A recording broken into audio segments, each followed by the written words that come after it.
Welcome back, everybody, to part 2 of Midweek Madness. I didn't really think it was appropriate to do the whole call-out thing. I've already seen you guys once today, and it's lovely to have you back. Anyway, game 2, or 2 for the day, of Midweek Madness of our little Canis mini-series is about to start. The players are ready. You know the deal. Let's go over to the game zone, see how they're going to get on. And, of course, not wanting to differ from today's tradition, I haven't set up any overlays for this one either. So we'll call this Team 1 up here at the top and this Team 2 down here at the bottom. Let's have a look at our players and their locations. Going first up here at the top, Mellow Yellow Aeon, it's Rob. He's opening first land. To his right over here, it's Jackie. He's going UEF in Ferrari Red, opening first land.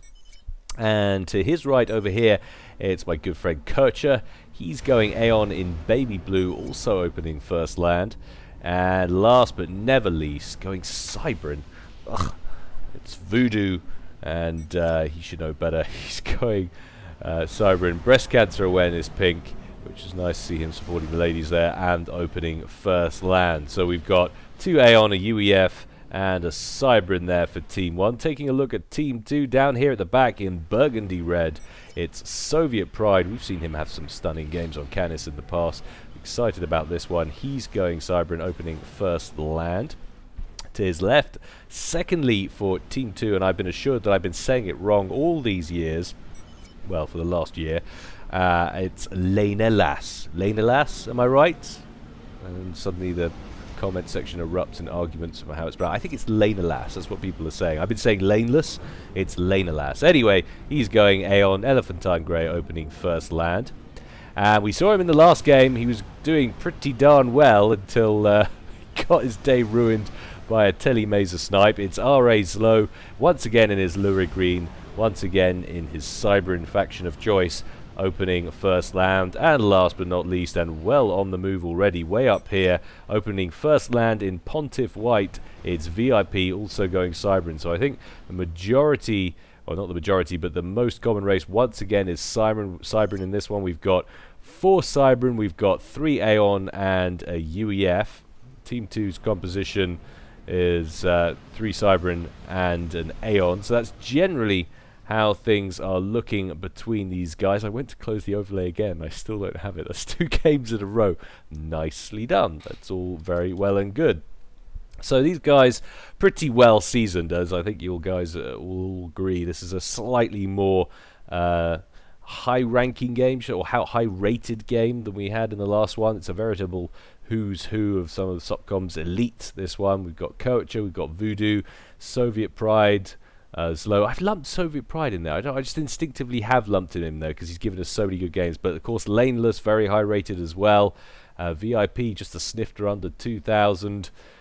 So, you know, lots and lots of very high ranked players in this one. Going to be exciting to see how they do. Team 2 expanding a little bit quicker over in the eastern flank. We've got Lena Lass and Soviet Pride with their ACUs already building out here, and things going slightly slower. Rob taking the lower route, not coming up around the top, which is kind of probably more usual for this rearguard player. Usually comes right the way around this way.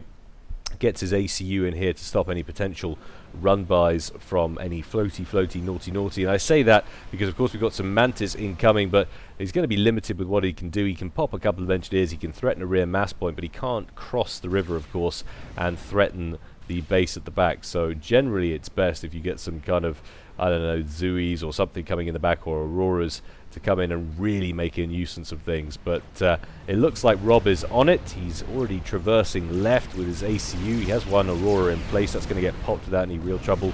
But the ACU should be able to not quite finish things out. Mantis running away at full speed is going to survive the ACU. ACU, of course, wouldn't be able to catch up to it, even if he did want to commit to wasting that much time with his comm. But he is going to end up losing an engineer as a result. Didn't manage to snag the mass point there, VIP, but he'll be happy with the engineer kill at least. Zlo quite far forward with a whole merry band of Mantis up there at the western edge. Already getting some conflict kicking off in the middle between Lena Lass and Voodoo. Lena Lass is a nice straight line of Auroras. decent little formation there, and you can really see the difference these days in the ability of the Auroras to micro. It used to be such clunky things, but of course that's all been evened out in recent patches.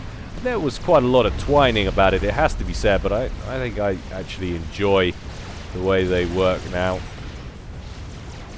Soviet Pride tidying things up nicely there from Voodoo, trying to scramble a few units past his ACU there, but very limited success. And VIP really strafing left with land units, not content to sit down here. He really wants to see if he can get another run by going. Rob anchored up here on the ridge while he completes an upgrade. He's got about 10% left to go on that, completing very quickly indeed. I'm wondering if that's going to be the gun upgrade. Certainly looks like it was going to be. Clicking completely the wrong guy there. And no tech. It's going to be the gun. There it is. So it's going to be the rate of fire puppy on that one. VIP crossing over the river. Voodoo close proximity to a whole horde of Lane Elas's troops, and VIP's ACU needs to be a little bit careful. Thankfully he's got some assistance from Kircher, who's building the odd eruptor about the place. That will afford him some protection. But VIP upgraded his commander clearly. Got the rate of fire there on the gun, slaughtering build capacity as it gets too close. Lots of jostling back and forth between these guys.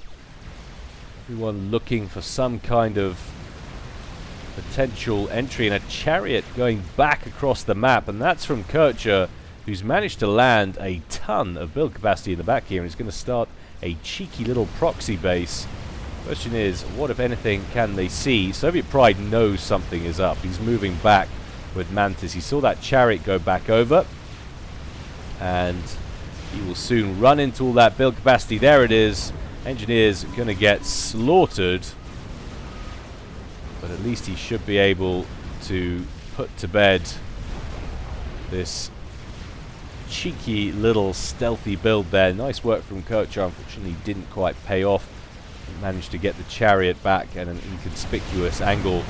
But both Lane Elas and VIP out front with their ACUs now. Voodoo finding it tough to contend, especially without his nice chunky UEF ACU, which he must be so used to by now. He's backing up with just 2,500 hit points left on that ACU. And now his forward mechs and production facility up here at the front under pressure from Lane Elas and his ACU. Zlo once again going haywire with the wall sections. Doesn't want any cheeky run-bys coming from Rob, who has his own ACU pretty far forward. He can maybe deny the last couple of units of wall sections there if he manages to get the kill. There it is. Looks like he's got the full sniper set on there. Definitely the range upgrade as well as the rate of fire. So Rob with the nasty tooled up ACU and the western flank of this map. Jackie comes over with a wave of interceptors. Nothing for him to do out there at the moment. But it seems like a little bit more aggression happening on this side of the map for Team 1 and a little bit more for Team 2 over here. Kircher being very quiet indeed. He seems to be teching up. He never took his ACU out of the backfield. So expect to see tech from him on the field relatively soon. Conversely, of course, the other position on that side of the map is Slow, who has actually taken his ACU back as well. So he hasn't got ACU power up on this side of the map, which I'd say is relatively consistent with the meta. He has got T2 tech on the field though, as Rhinos tear through a whole horde of Rob's Auroras. Jackie with his ACU in wait though, and with the backpack on, you can see the counter going up there. Nice overcharge. Has attack missile almost loaded, and there it is, ready to fire. See if he goes after some vulnerable mass sections, mass points for Team 2. You can see Lane Elas has been drawn left. So is VIP, very concerned about the progress Jackie and Rob have been making with their ACUs.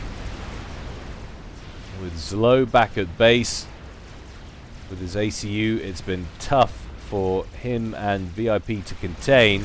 VIP wanders back again north of the river as Voodoo moves forward. Overcharging as he goes, taking out chunks of Voodoo's land forces.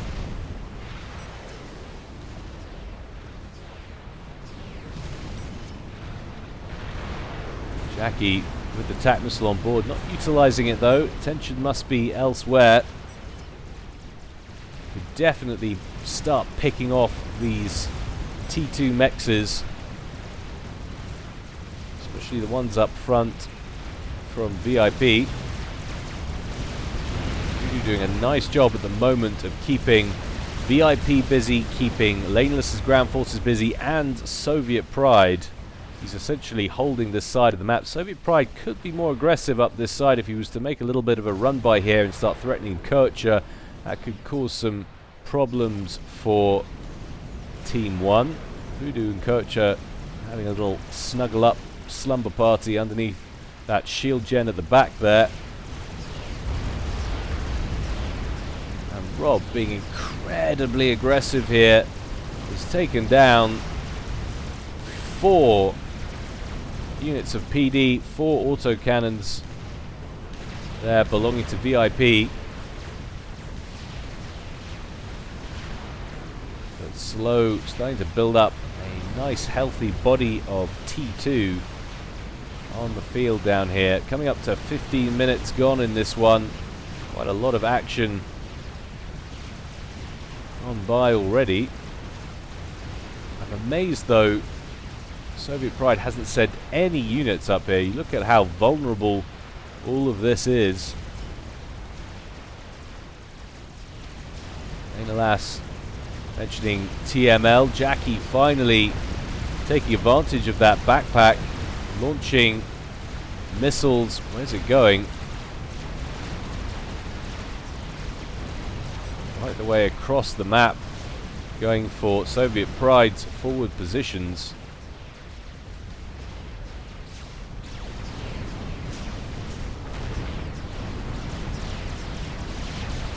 VIP and Lanelas well and truly have their time monopolized by Rob right now. That ACU at its outrageous range and rate of fire, leading the charge with it. 57 kills on that chap already and climbing. On single solitary Obsidian out front for Rob. He's taking a kicking from Zlo and his merry band of Mantis. And still, Voodoo manages to contain what looks like, on the face of it, superior forces. Soviet Pride, he does need to be engaging more in this. What's he got going back at base? Another upgrade on the commander. But Kircher way out in front, 167 on mass and score. Lanelas behind him, 127. VIP, Soviet Pride, not much between them. Voodoo and Jackie in the 70s. Soviet Pride coming up third in terms of mass, 96.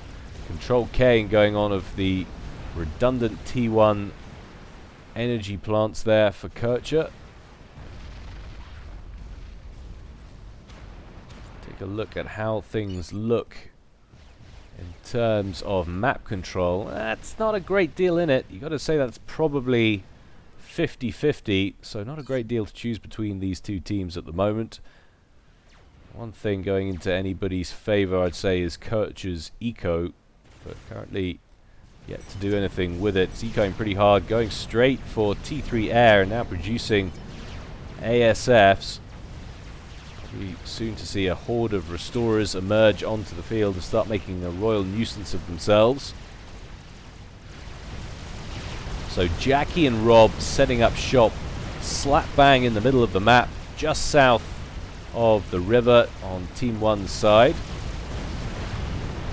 And a trebuchet up front for VIP, so he's made the transition to T3 ground, just trying to harass this position with his range. Of course, all Rob needs to do is move forward with that comm and blap it, especially now that he's got the shield as well. So not only does he have that outrageous range, that outrageous rate of fire, he also now has an extra 29,000 effective HP on that commander over and above the 14,300 that he's currently got on there for the armor. That's nasty, nasty ACU. Slow though on the prowl though with his ACU as well. And it's VIP's turn to head back to base for tea and crumpets. Megalith under construction there for Zlo. That will be very welcome indeed on the front lines for all these troops from Team 2 that could well use some shore leave. Rob just standing out there. No quarter given. Yes, there are bricks turning up, but it doesn't bother him at all. And as an interceptors nearly plow into the camera there, we better move out for the safety of our viewers. Restorers on the field though for Lanelass. So Kircher not that far ahead, but he's not actually going for restorers. He's sticking with ASFs on the field for the moment. Wants to get a clear air advantage. Rob getting a bit above his station with some inties and some not swift winds, yeah, swift winds. Getting slaughtered there by Lanelass's restorers. And I'm still amazed that Voodoo's been able to hold this outrageous PD creep going towards the front line. We've got Harbingers turning up on the field at the front for Laneless. I do want Soviet Pride just to send an attack up this way. The moment has probably passed, to be fair. It wouldn't take much for Kocha to start spitting out some restorers of his own, but the ASS for Kocha come in and start working on Lanelass's Ristos. And yes, the restorers are more powerful against the ASF because of the ASF nerf, but they haven't been nerfed that much that they can't contend with restorers in that number when they've got that much of an advantage. But they don't want to hang about over the top of Soviet Pride and his bangers, of which he has several. Mix of bangers and sky slammers there. So Kocha backs up, having dealt with that small band of restorers. Rob emerging from that shield coverage once again to cause more havoc if he can. Nice overcharge, takes out one of the bricks. What a love ballsy ACU Rambo play, and look at this. Zlo's front lines absolutely nailed. T1 and T2, actually mostly T1 I think, with the odd unit of T2 from Rob just walking all over it, now threatening all of the mexes on this side of the map. Saving grace is of course that Zlo has completed a megabot, a megalith, and renamed it Rambo ACU Punisher, so we can assume that is going directly after Rob's ACU.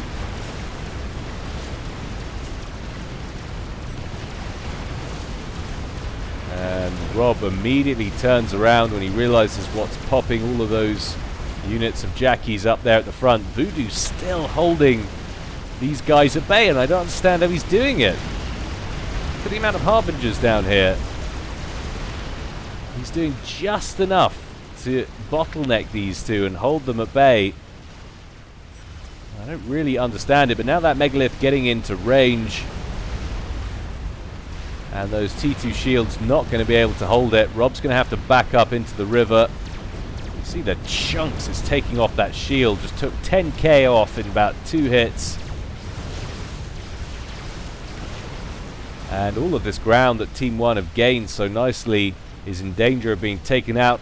On the plus side for them though, of course, this run by over in the west of the map by Rob is placing their western flank in major jeopardy. I wonder whether Zlo is going to think about withdrawing that crab to defend. Probably not. I mean, be too much of an ask for them to take some of the restorers that Lane Lass has been pumping out and go and finish them off. However, that's a lot of ASFs and a lot of strap bombers coming out for Kocha. Don't get the bombs off on the first pass, but they will be coming back around for it, you can be sure of that. And you'll see what 7 or so strap bombers can do to the hit points of an experimental when every single bomb connects. And boom! Unreal! Rob, why did you emerge from the water? I don't understand it. How did he manage to lose that? All of the units transferred over. I suppose he had to. Of course, the megalith, I forget, has torpedoes, so he didn't have much of a choice. Great work there from Zlo, and that's always the risk you run, of course, being so aggressive with your ACU. The best bet there would have been to build a T2 transport and come and pick it up and get it out of there and hope that Kocha could cover you. And that's a real shame for him as well, because of course it didn't take long for Kocha to finish off that crab.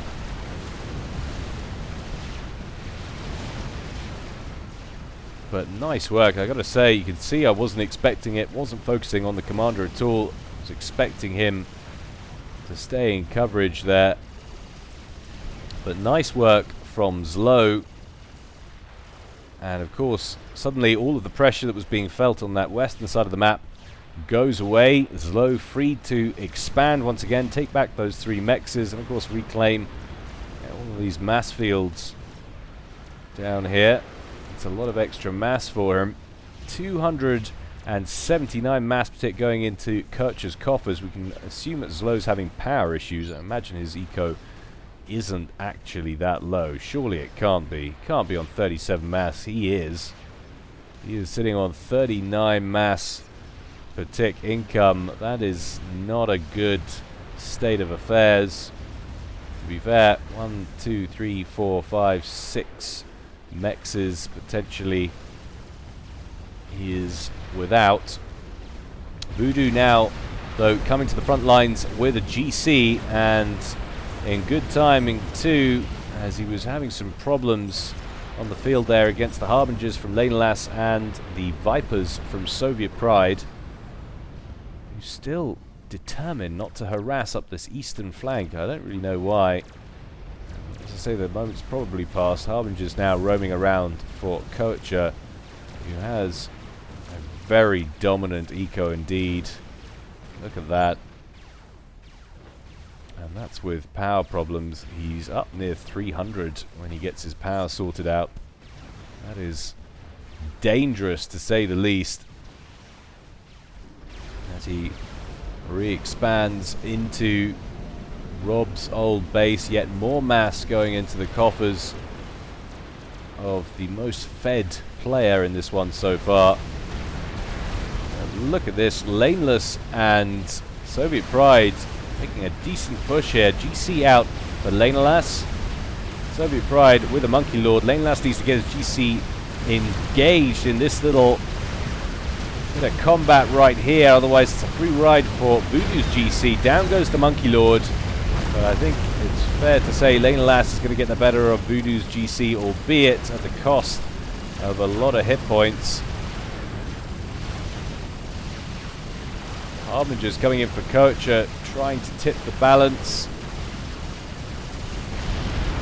And to be fair, Lanelas' GC will be well into the red, just 12,000 hit points and falling left by the time Voodoo's GC dies. Nice rank of veterancy there at the key moment, but I don't think it's going to be enough for him to be able to get that GC back to safe territory. There it goes, finished off by some strap bombers over the top from Kocha.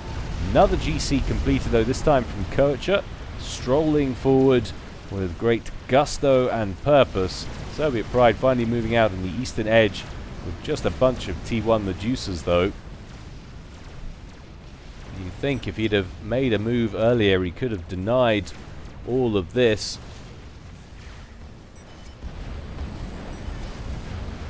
Jackie telling Voodoo that he's given him his fat boy. Some nice teamwork going on in this one. And a nuke launcher completed at the back for Kocha. 29 minutes gone so far. How are we doing on strategic missile defense in Team 2's base? Yell if you see it. Not that I can hear you. There's one. And it does already have one in the clip. So Soviet Pride flying the flag for anti-nukes for Team 2. Kocha could presumably land a nuke in here and still do a hell of a lot of damage. Team 2 might want to think about that. Slow could do with getting one in place further up. And of course, anti-nukes out there as well. Cheeky little run by though from VIP, getting 4 bricks past the river and into the main base. Unfortunately for them, Kocha has a GC lying in wait, but has something against killing the last brick apparently. Flinched for a moment, must have looked just like his brother. Thought, I can't do it. Yes I can.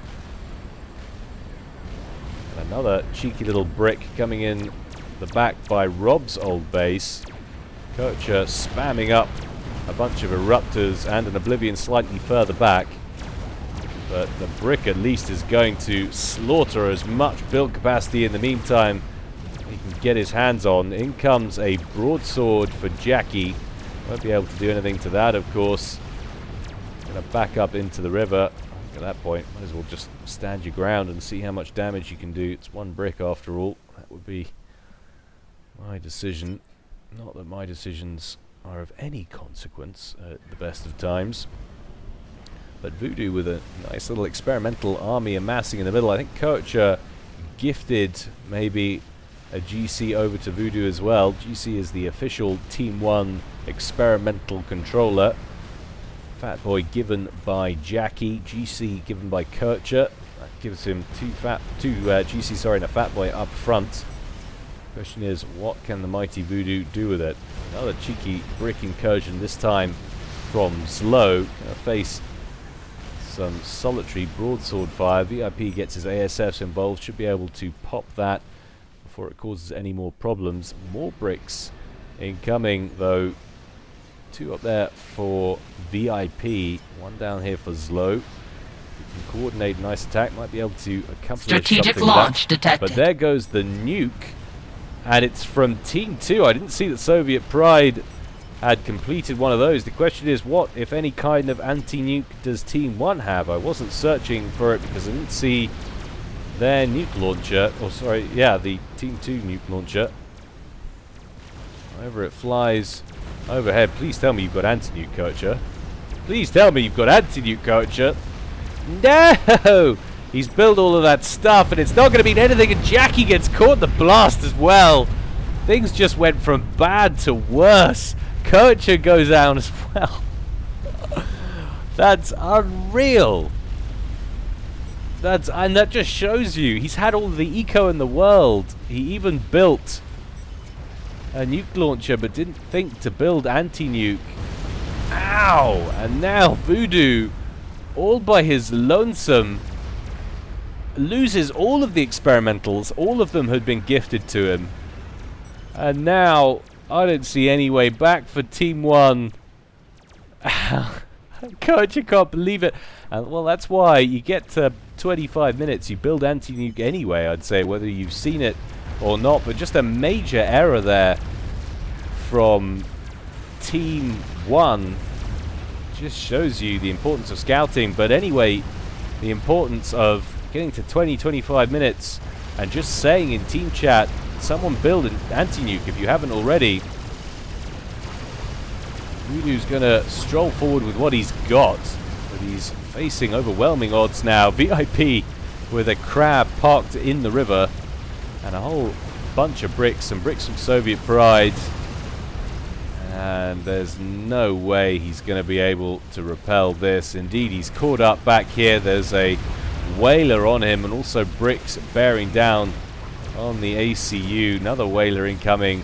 That is going to be game from the most surprising of places. Down Voodoo goes. 34 minutes on the dot.